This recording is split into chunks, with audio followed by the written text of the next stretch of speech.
You see, as long as you've picked up a book on parenting, at least one, about the ages and stages of appropriate supervisors, skills for yourself as a parent, with the right ages and stages of a child and what they can and can't handle in terms of their verbosity, their linguistic capabilities, and their physical capabilities of a healthy, mature, and not a child with special needs or physical problems. You have understood quickly whether or not your child is autistic.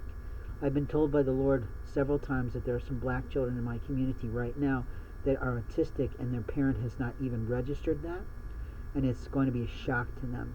It's not their fault. It just happens. The Lord gives special needs to people. But the reality is, if you're spending the appropriate time teaching your children how to do things from the beginning of health and hygiene, safety and security, task development, and excellence, then they should have no problem becoming a productive member of your family. By the time they're 15 to 18, they're probably picking a day of the week that they're willing to commit every week to making food for your family and participating in the life structure of a human's life, of learning how to cook safe, healthy food from beginning to end, including cleanup. Although if you have a bunch of kids, in my house, we had duties of what we had to do for the meal. And we took turns washing the dishes, or sometimes it was fun to do that with my sister. She would wash and I would dry, and that was the way we did things. Sometimes we would switch because she wanted to make sure I could wash, and so did my mother, who was sly.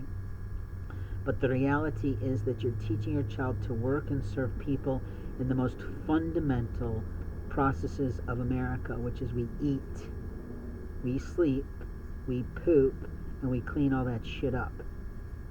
Now, that is the fundamental part of America, Inc.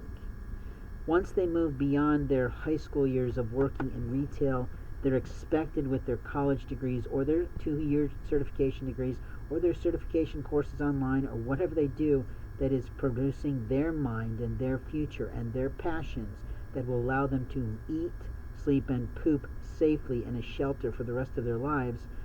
You've done your work, but at the same time, you've done your work as a supervisor.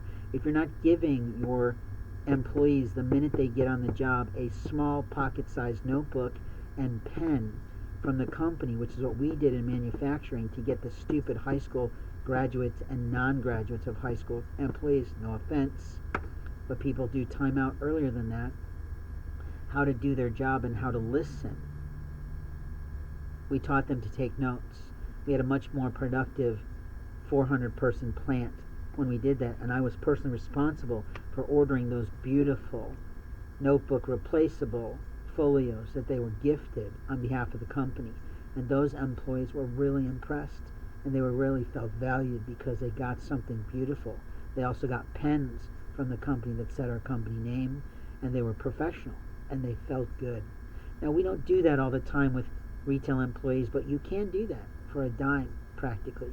You get yourself, preferably not a spiral because that rips your pants, but open, you provide them a little notebook and a pen, say, I expect you to take notes every time during our training. And that's that.